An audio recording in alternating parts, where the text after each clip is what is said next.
अस्सलामुअलैकुम। बेटा मैं अपने नेक्स्ट डिस्कशन लेक्चर के साथ स्टार्ट करने लगा हूँ। मैं आपसे डिस्कस कर रहा था अक्टूबर नवंबर 2024 वेरिएंट 41 और मैंने आपके साथ बेटा 3 क्वेश्चन डिस्कस कर लिए थे। तो मैं फोर्थ क्वेश्चन स्टार्ट करता हूँ आपके साथ डिस्कस करना बेटा। कहता है transition metal atoms and transition metal ions for complexes by combining with ligands. बिल्कुल सही कह रहा है। आपको याद होगा बेटा कॉम्प्लेक्सेस बनते हैं क्योंकि उनके जो अराउंड आयन या मॉलिक्यूल होते हैं वो डेटिव कोवेलेंट बॉन्ड्स बनाते हैं बेटा। किसके साथ? ट्रांजिशन मेटल एटम या आयंस के साथ। Explain why transition elements form complexes. देखो बेटा डेटिव बॉन्ड बनाता है ना ये, और डेटिव बॉन्ड का मतलब होता है पूरे का पूरा पेयर डोनेट करने वाला। तो पेयर डोनेट करने वाला तो है, तो पेयर एक्सेप्ट करने वाला भी होना चाहिए। और पेयर एक्सेप्ट कहाँ किया जाता है? ऑर्बिटल्स के अंदर। तो वैकेंट 3D ऑर्बिटल्स की वजह से वो डेटिव बॉन्ड बना सकते हैं लीगेंड्स के साथ, और जिन कंपाउंड्स में लीगेंड्स ने डेटिव बॉन्ड बनाया उन्हें कॉम्प्लेक्स कहते हैं। तो लिंक समझ में आ रहा है? लीगेंड्स डेटिव बॉन्ड बनाते हैं, उस कंपाउंड को कॉम्प्लेक्स कहते हैं। डेटिव बॉन्ड के लिए पेयर ऑफ इलेक्ट्रॉन आता है, पेयर ऑफ इलेक्ट्रॉन जाहिर बात है उसके लिए ऑर्बिटल होना चाहिए। तो because of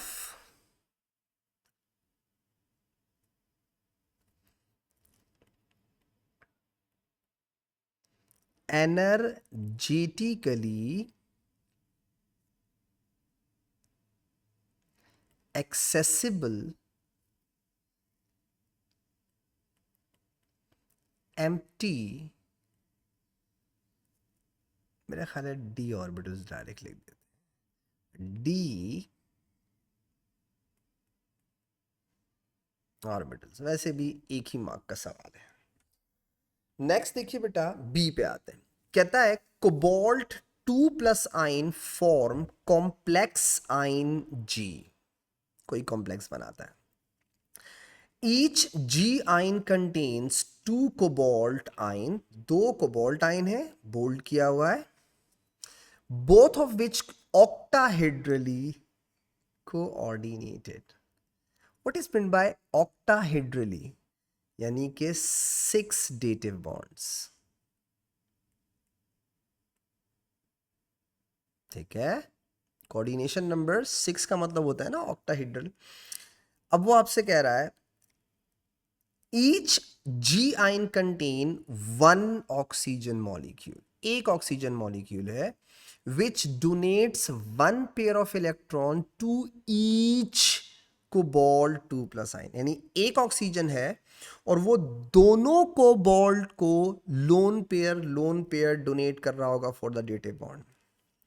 and 1 NH2- ion, और एक NH2- आइन है which donates 1 lone pair of electron to each. ओ यानी जो काम ऑक्सीजन कर रहा है वही काम NH2 भी कर रहा है। तो वो दो कोबाल्ट कोबाल्ट के बीच में जो ब्रिज बना रहे होंगे वो दो लोग बना रहे हैं, ऑक्सीजन और NH2।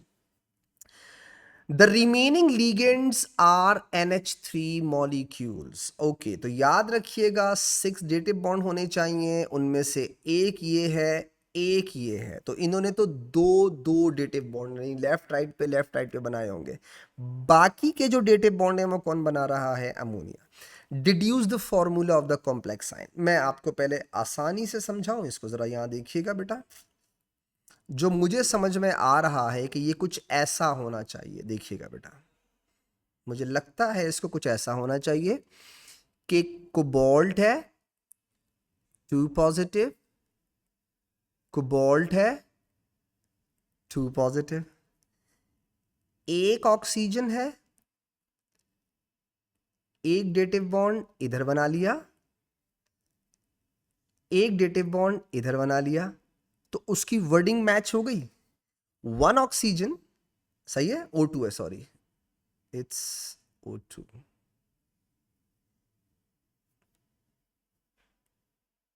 मैं इसको ऐसे बना लूं, ऐसे। ओ ये हो गया एक ऑक्सीजन का मॉलिक्यूल जिसने 2 डेटिव बॉन्ड बनाए, और एक NH2 नेगेटिव है, यानी एक इलेक्ट्रॉन उसने और ले लिया, तो 2 लोन पेयर हो गए ना इसके पास भी। भाई नाइट्रोजन के आउटर मोस्ट शेल में कितने इलेक्ट्रॉन होते हैं? 5। 2 बॉन्ड बना लिए, कितने रह गए? 3। अगर माइनस लिखा हुआ है तो एक और एक्स्ट्रा आ गया, तो 3 की जगह कितने हो गए? 4। एक इधर और एक इधर। अब आप सोचें, दोनों कोबाल्ट के अराउंड आपको 2 डेटिव बॉन्ड नजर आ रहे हैं। वो कह रहा है ऑक्टाहीड्रल स्ट्रक्चर है, यानी कि अभी कितने डेटिव बॉन्ड रह गए हैं? 4। 4 डेटिव बॉन्ड किसने बनाए? उसने खुद कहा अमोनिया ने बनाए। तो NH3 NH3 NH3 NH3। अब आप गौर से देखें, इस कोबाल्ट के अराउंड टोटल डेटिव बॉन्ड कितने हो गए? 6। इसका मतलब है ऑक्टाहीड्रल हो गया। दोबारा देखिए, NH3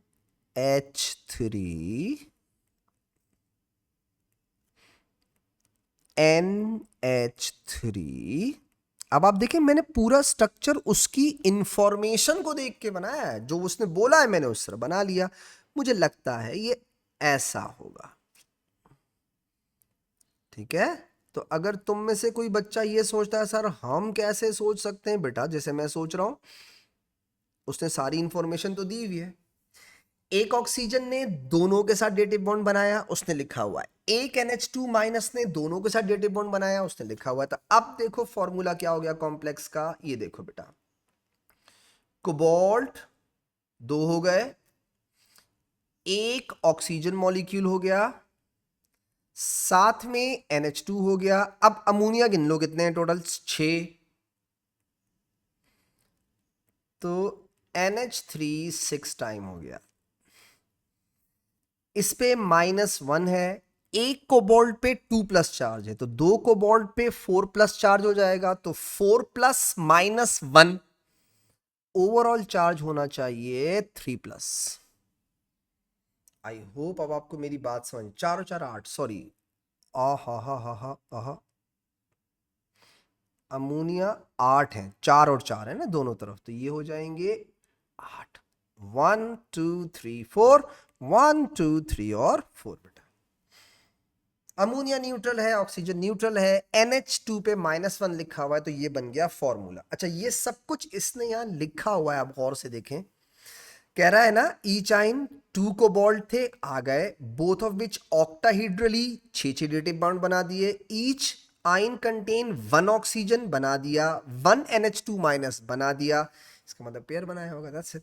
मुझे ऐसा लगता है कि ऐसा कोई स्ट्रक्चर होगा। डिड्यूस द फॉर्मूला बेटा, अभी हमने बनाया कोबाल्ट 2 टाइम्स और and the overall charge, oxygen NH2 और बेटा अमोनिया 8 टाइम्स होगा, तो चार्ज 3+ होगा। डन हो गया। The d orbitals of cobalt 2+ ion present in complex in G are split, ठीक है। उसके बाद बोल रहा है state the number of d orbitals that are at higher energy level and number of d orbital lower energy। अच्छा, each cobalt 2+ ion octahedral के अंदर आपके लीगेंड्स ऑन द एक्सिस आते हैं। तो बेटा out of 5d orbital 2 on the axis है, तो 2 में ज्यादा रिपल्जन होती है, तो वो हायर पे चले जाते हैं। ऊपर वाले 2 होंगे हायर वाले, और लोअर वाले 3 होंगे बेटा, ऑक्टाइड। और यही अगर टेट्राहीड्रल की स्प्लिटिंग होती बेटा, तो 3 ऊपर और 2 नीचे होते हैं। आगे आजा, बच्चों वाला सवाल था, कोबाल्ट 2+ आइन फॉर्म डिफरेंट कॉम्प्लेक्स आइन। बिल्कुल बनाता है। ईच आइन एम बोल रहा है, each M ion contains 2 cobalt ions, ठीक है, both of which are octahedrally coordinated but ligands are different. ऊपर जो लीगेंड्स थे ऑक्सीजन NH2 माइनस और अमोनिया, उनसे डिफरेंट है, ये कह रहा है। अच्छा, जी। उसके बाद बोला एक्सप्लेन वाई जी, ऊपर वाले कंपाउंड का नाम जी था, नीचे वाले कंपाउंड का एम कह रहा है, कोई नया compound. Explain why G and M have different colour. तो बेटा कलर किस पे डिपेंड करता है, किस चीज पे डिपेंड करता है?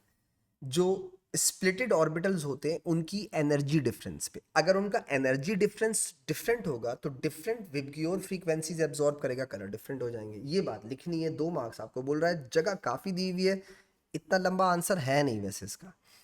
तो due to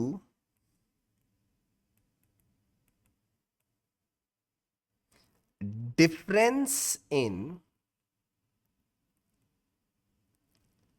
delta E between higher and lower energy d orbitals,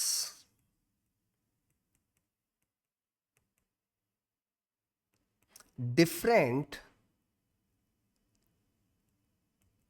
frequencies from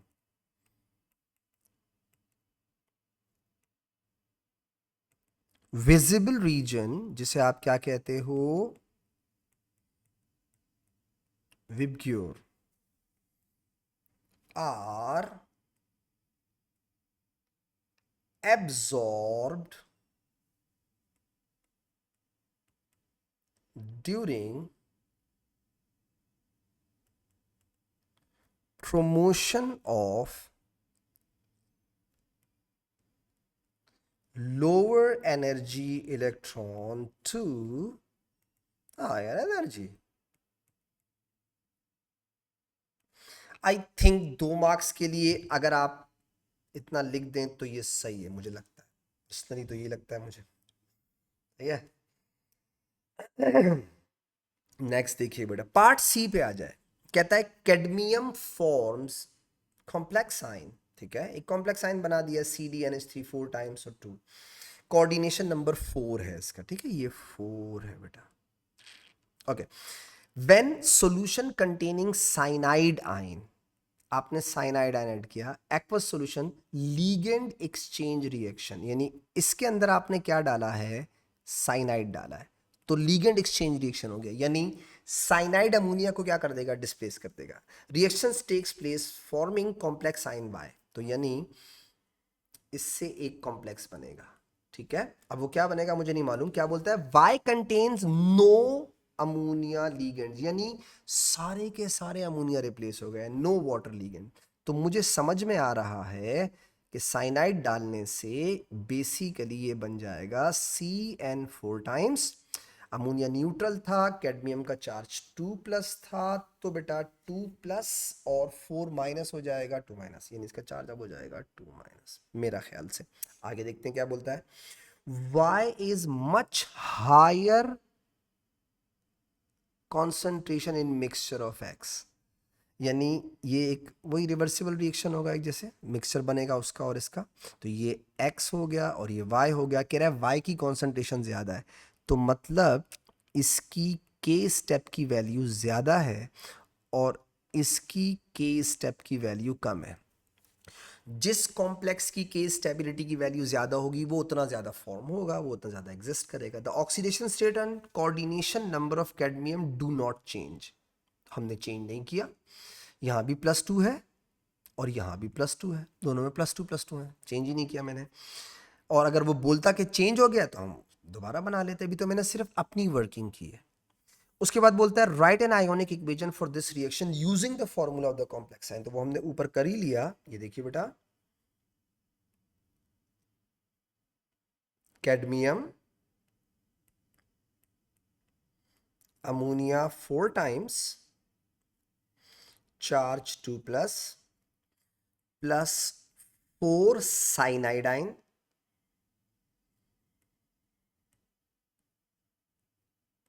cadmium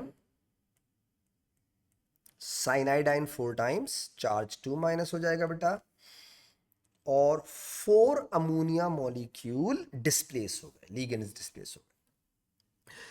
cadmium forms complex ion Z। देखो बेटा, ये X था, ये Y था, दो हो गए, अब Z की बात कर रहा है। चेक करते हैं क्या बोलता है। Z in the same oxidation state, cobalt +2 cadmium +2 ही है, okay, and with the same coordination number, यानी कोऑर्डिनेशन नंबर 4 ही है, सब कुछ सेम है, सही है, जैसे एक्स में था। All ligands in Z are chloride, सिर्फ क्लोराइड चेंज कर दिए। तो मतलब कहने का ये हुआ, मैं पहले से बता दूं, मतलब सी डी, यहां उसने Cl4 कर दिया बस। एक क्लोराइड पे -1 होता है, तो चार्ज पे 4 पे -4, -4 + 2 का मतलब 2 माइनस, तो ये आपका हो गया Z। ठीक है, अब वो आपसे कह रहा है कि Z when sodium chloride is added to solution X, a very little Z form। Okay, अब पहले बात को समझिएगा, X क्या है, ये रहा, मैं यहां लिख दूं,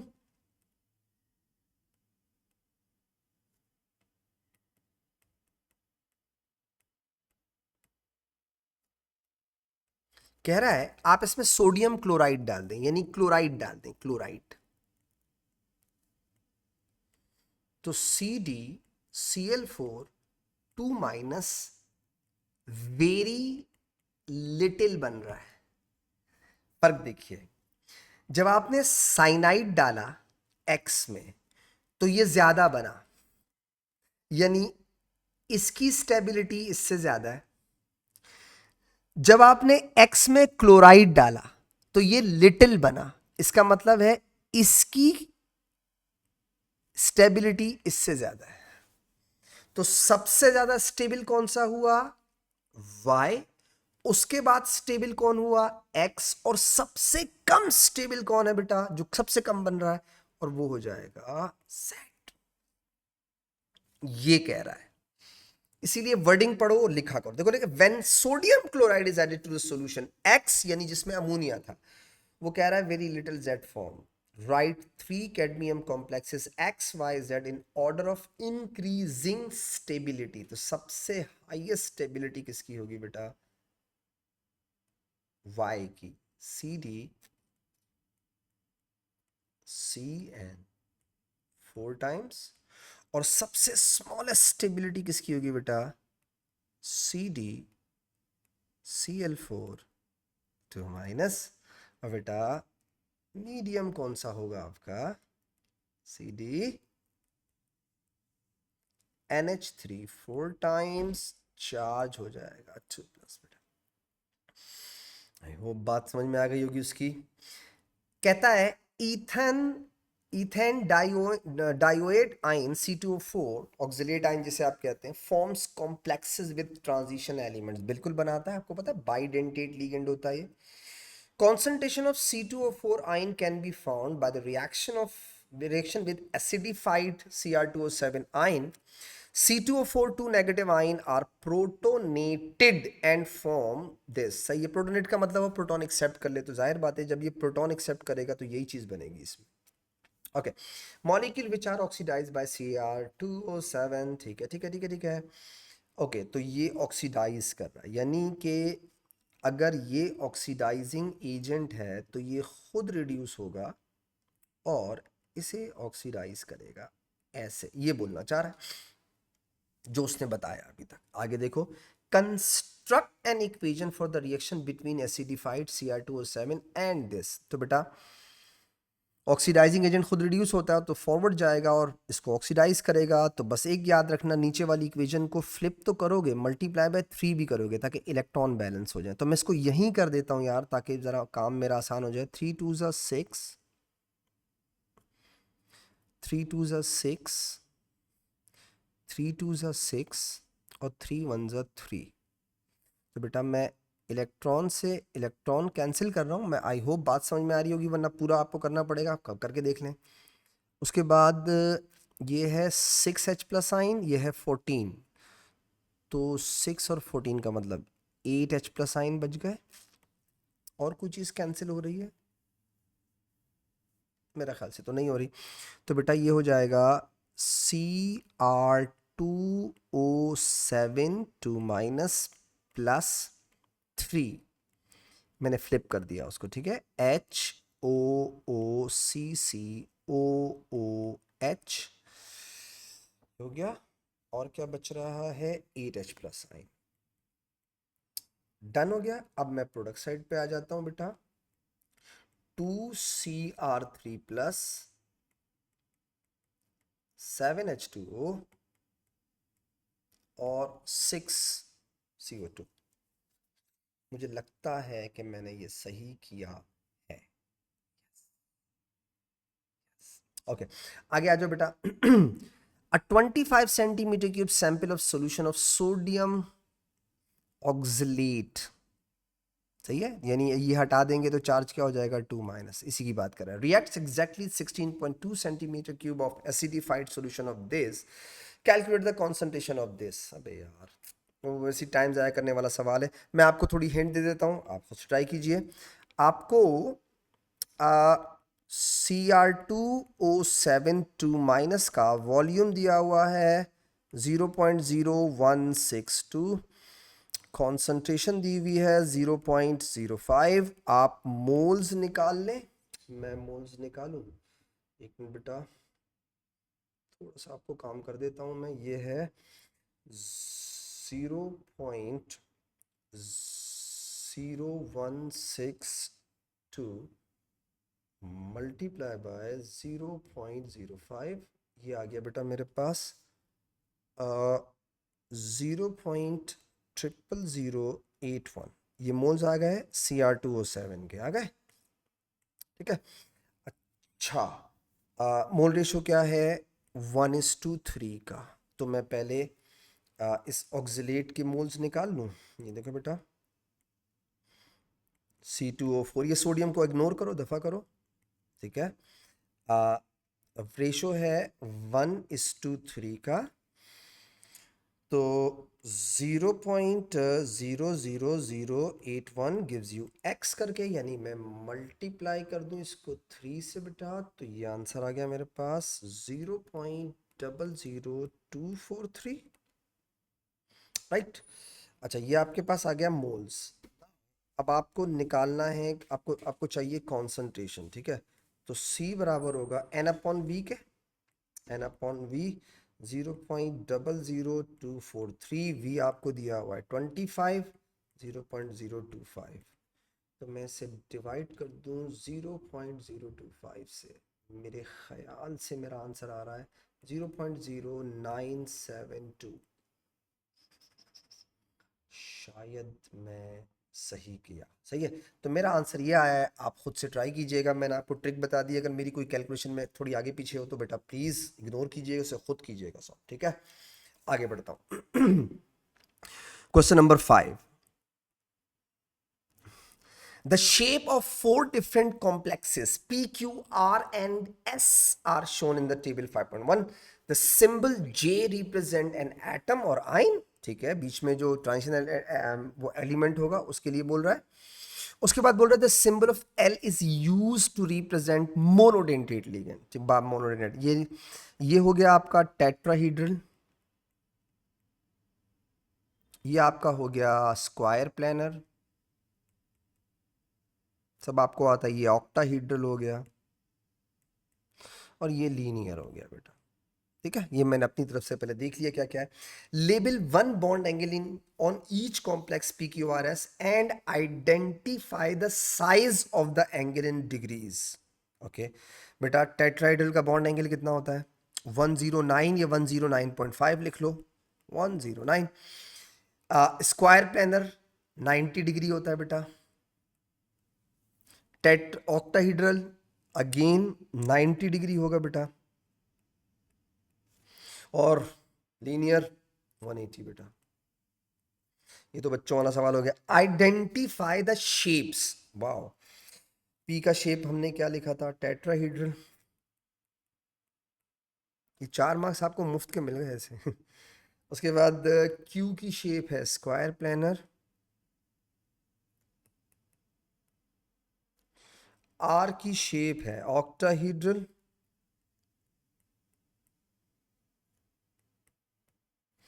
और बेटा एस की शेप है आगे आजा। Two ligands are exchange with two different monodentate ligand, यानी कि वो जो इसने लिगेंड लगाया है उसने चेंज किया, आपने दो डिफरेंट, यानी ए बी लगा दूं, X and Y. Okay. In each of the complexes, identify all the complexes which form new complexes which show geometrical isomer. जिनमें geometrical isomer हो सकता है। देखो फॉर एग्जांपल, मैं छोटी सी एग्जांपल दूं आपको, मैं इसे मिटा देता हूं पहले ताकि तुम्हें मेरी बात समझ में आ जाए। हेलो, ये लो, इसे कर दिया मैंने x और इसे मैंने कर दिया y। अब आप मुझे बताओ इसमें ज्योमेट्रिकल आइसोमर्स हो सकते हैं सिस ट्रांस? नहीं। इधर आओ, अगर मैं इसे x और इसे y कर दूं तो इसमें ज्योमेट्रिकल हो सकते हैं? यस। क्यों हो सकते हैं? क्योंकि दो सेम लिगेंड सेम साइड पे और दो अलग लिगेंड है, तो ये दो सेम पे साइड पे होंगे तो सिस बोलोगे, अक्रॉस हो जाएंगे तो ट्रांस बोल दोगे। इसमें हो सकता है। यहाँ आ जाओ, इधर x कर देता हूँ, इधर y कर देता हूँ, तो एक्स वाई एक दूसरे के अक्रॉस आ गए, ट्रांस हो गया। एक्स वाई सेम साइड पे होंगे तो सिस होगा। इसमें भी हो जाएगा। इसमें लीनियर में कोई ज्योमेट्रिकल आइसोमर होगा ही नहीं, तो q और r हो जाएगा बेटा। तो आपने कहा geometrical isomer Q and R में आएगा, दैट्स इट। आगे आओ, थ्री लिगेंड्स आर एक्सचेंज, तीन डिफरेंट monodentate X Y Z in each of the complex P Q R. Identify all the complexes which form new complexes show optical isomer, यानी उनमें non super imposable बन जाए और वो इनशोमर्स बन जाए अगर आप तीन लीगेंड्स डिस्प्लेस करते हैं। मैं इसे फिर बनाता हूँ, ये देखिए बेटा, आपके लिए मैं इसे मिटाऊंगा ताकि आपको मेरी बात समझ में आ जाए। जो वो कह रहा है मैं कर देता हूँ। फॉर एग्जाम्पल, इसे करता हूँ x, इसे करता हूँ y और इसे करता हूँ z। तो बेटा ये कायरल सेंटर हो गया, एक्स वाई जेड और एल, तो इसका मतलब है ये ज्योमेट्रिकल आइसोमर शो कर देगा। इधर आ जाओ, इसमें आप तीन शो कर दें, एक्स, ये वाई और ये जेड। स्क्वायर प्लेनर है ये, ठीक है, तो नहीं हो सकता स्क्वायर प्लेनर के अंदर ऑप्टिकल आइसोमर्स हो, बनते ही नहीं है। आर पे आ जा बेटा, अगर मैं इसमें चेंज कर दूं तो ये देखिएगा बेटा, यहाँ एक्स हो गया, यहाँ मैं चेंज कर दूं, जैसे फॉर एग्जांपल यहाँ y हो गया और इधर मैंने z कर दिया बेटा। तो अगर मैं इसका मिरर इमेज बनाऊंगा तो इसका मतलब है इसमें ऑप्टिकल आइसोमर्स बन जाएंगे। दो के साथ नहीं बनते, तीन डिफरेंट मोनोडेंटेट लिगेंड्स होंगे तो definitely non super mirror images बन जाएंगे, इनशोमर्स बन जाएंगे, ऑप्टिकल आइसोमर्स बन जाएंगे। तो p और r ही लग रहा है मुझे, p and r। Identify all के लिए p एंड r, क्योंकि लीनियर तो छोड़ दो, काम का ही नहीं है किसी। क्वेश्चन नंबर 6 पे आता हूं बेटा। Benzene C6H6 reacts with क्लोरोईथेन, okay, in the presence of suitable catalyst to form ethyl benzene, okay. In the presence of catalyst the ion C2H5 is formed, the ion react with benzene, ठीक है। तो आपने benzene से ethyl benzene बनाना है। Complete the equation for the reaction of C2H5Cl with the catalyst. तो with the catalyst पूछ रहा है, तो अगर हम इस इक्वेशन को आगे लेके चलें बेटा, ये देखिएगा फॉर एग्जांपल C2H5 और ये बना रहा है किसके साथ, AlCl3 के साथ बनाएगा बेटा, ठीक है। और ये हो जाएगा AlCl4 नेगेटिव, दैट्स इट। बच्चों वाला सवाल, ethyl benzene reacts with more C2H5Cl, यानी जो इथाइल बेंजीन बन गया उसको आपने और ethyl chloride से लिया गया। For a mixture of containing 1,2-diethyl benzene and 1,4, draw the structure of the 1,2-diethyl benzene and 1,2-di। तो कोई इशू नहीं है।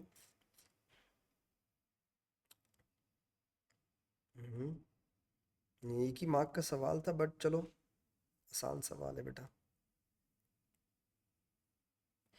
ये आपने बेंजीन बनाया, एक इथाइल यहाँ लगा दिया और एक इस पे लगा दिया तो 1,2 डाईथाइल हो गया।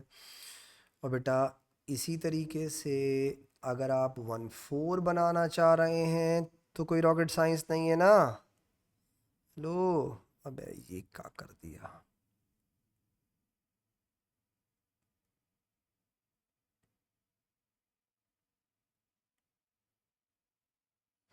तो एक कर दिया 1 पे, एक कर दिया 4 पे। हो गया बेटा, आगे आ जा।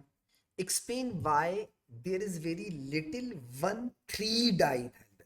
मतलब 3 पे क्यों नहीं लगेगा, ये 3 पोजीशन है, ठीक है, ये 3 पोजीशन है, 3 और 5।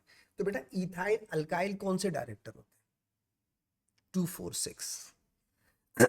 एक ही मार्क का सवाल है, वरना हम पूरी एक्सप्लेनेशन भी दे सकते हैं। आप लिख सकते हैं बेटा C2H5 is 2,4 director.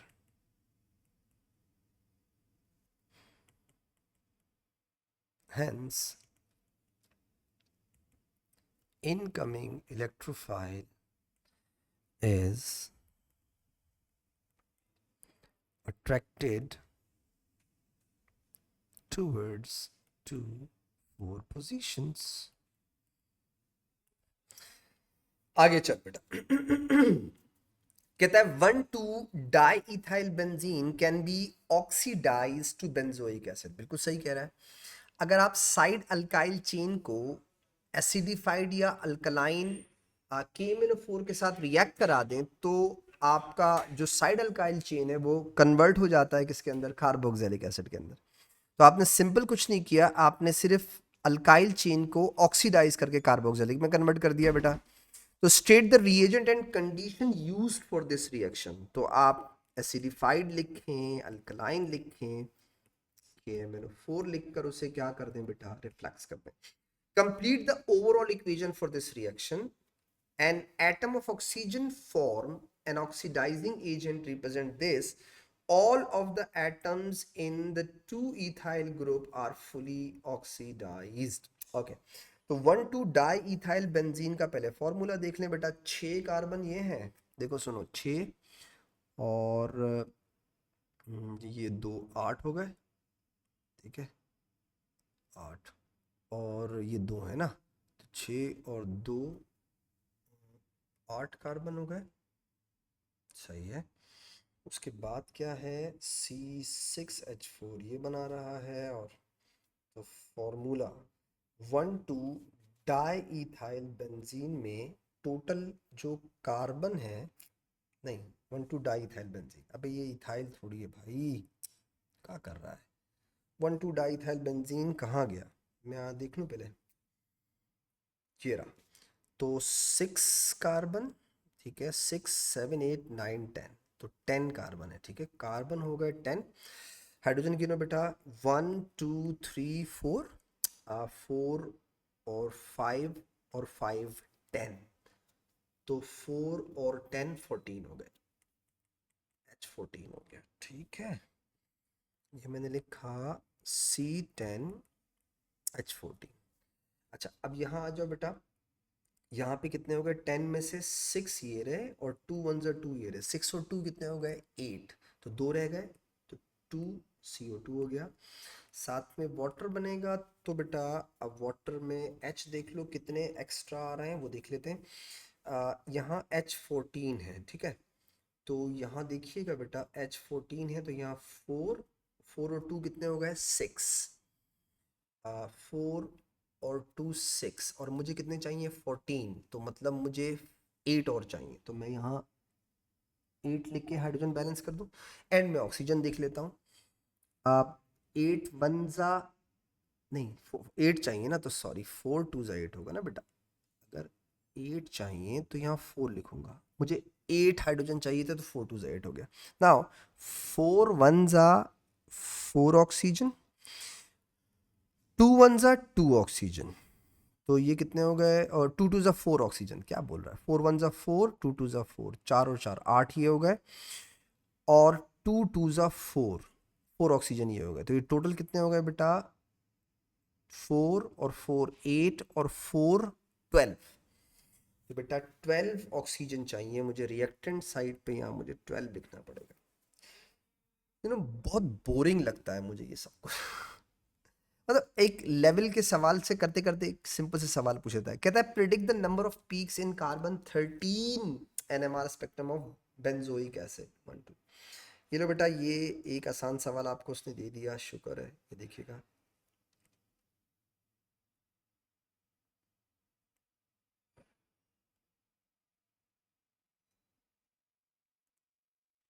Low, COOH, COOH, ये हो गया। अब आप देखिए बेटा, नंबर ऑफ पीक्स बोल रहा है, कार्बन 13 की पूछ रहा है ना बेटा।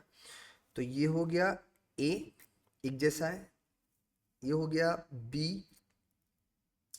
ये कार्बन हो गए C, और ये कार्बन हो गए D। तो यानी टोटल कितने टाइप्स के प्रोटॉन है बेटा? 4। और कार्बन है 4, तो इसका मतलब है कितनी पीक्स बनेंगी? 4 बनेंगी। आ गया। The proton NMR spectrum of ethyl benzene in CdCl3 and of benzene 1,2-dioic acid in CdCl3 shown. Proton NMR यानी इनमें से 6.1 और 6.2 में से कोई एक फिगर 1,2-डाईइथाइल बेंजीन का है और कोई एक 1,2-डाई बेंजोइक एसिड। तो शक्ल से भी नजर आ रहा है। ये देखो बेटा, ये 1,2-डाईइथाइल बेंजीन होगा। कैसे पता चला? ये देखो, जिंदगी में सुकून आपके बेटा। देखो, प्रोटॉन एनएमआर में फंक्शनल ग्रुप की पीक को हम स्प्लिट नहीं करते वैसे भी, वरना अराउंड 7 और 8 के बीच में और 6 और 9 के बीच में जो पीक आती है वो बेंजीन की होती है। ठीक है, अब ये देखिएगा बेटा, ये हो गया इथाइल बेंजीन, ये रहा बेटा, दिस इज इथाइल बेंजीन। ठीक है बेटा, और एक बेंज 1,2-डायोइक एसिड। जरा समझिएगा बात को, हुआ क्या है। This is A, this is B type के प्रोटॉन, और ये फंक्शनल ग्रुप को पूरा मैंने क्या कह दिया? सी। तो ये तो हो गया आपका बेंजीन। गौर से देखिए, C6H5 हो गया, हो गया। अब आ जाओ, इसे गौर से देखिए, इसकी शक्ल से भी नजर आ रहा है ये A है, यानी CH3 है। कैसे पता चला? आप चेक करें बेटा, इस A के एडजेसेंट कार्बन में 2 प्रोटॉन है, तो पीक कितने में स्प्लिट होनी चाहिए? 3। ट्रिपलेट, ये ट्रिपलेट है, गौर से देखें। अब आ जाओ, ये B है, कैसे पता चला? गौर से देखिएगा, इसके एक तरफ तो कार्बन के पास प्रोटॉन ही नहीं है, ओके, और दूसरी तरफ जो कार्बन है उसके पास 3 प्रोटॉन है। तो अगर एडजेसेंट कार्बन के पास 3 प्रोटॉन हो तो पीक कितने में स्प्लिट होती है? 4 में। क्वार्टेट, क्वार्टेट है। तो वो कह रहा है हमने बनाया इथाइल बेंजीन और 1,2-डायोइक एसिड, हमें नजर आ रहा है। अब आओ, ये 1,2-डायोइक एसिड क्यों होगा? लुक एट हियर,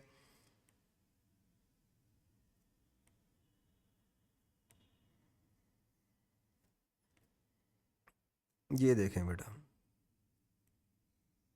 ये बेंजोइक एसिड बना रहा हूं 1,2-डायोइक। ठीक है, OOH, OOH,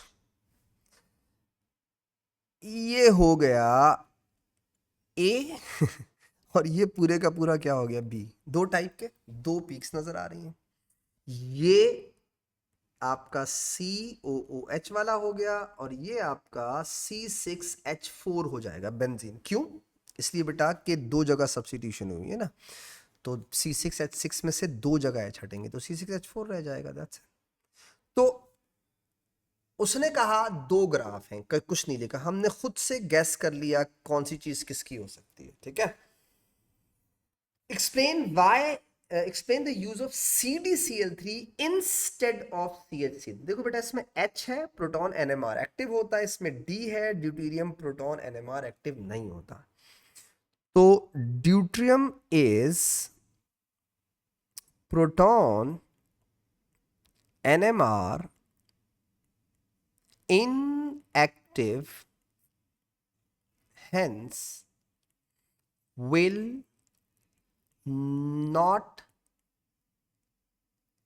interfere with spectrum, नहीं छिड़ेगा उसे।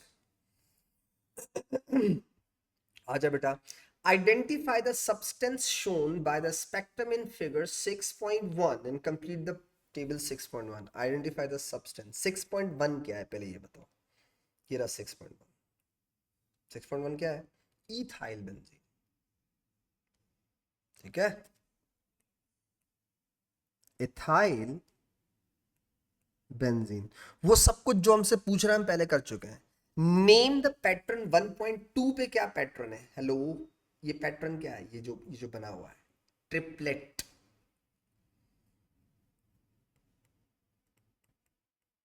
और 2.6 पे क्या था? क्वार्टेट। 4 थे। Group responsible for the peak CH3 और क्वार्टेट में क्या हो जाएगा? CH2। Explanation, adjacent carbon has 2 protons, तभी तो पीक कितने में टूटी है? 3 में। और इसमें क्या होगी? क्वार्टेट, एडजेसेंट कार्बन है, 3 protons.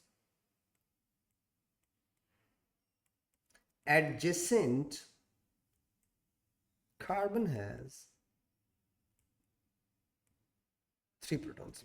Identify this benzene 1,2-dioic acid बेटा। benzene 1,2 डायोइक एसिड हम पहले से ही कर चुके हैं।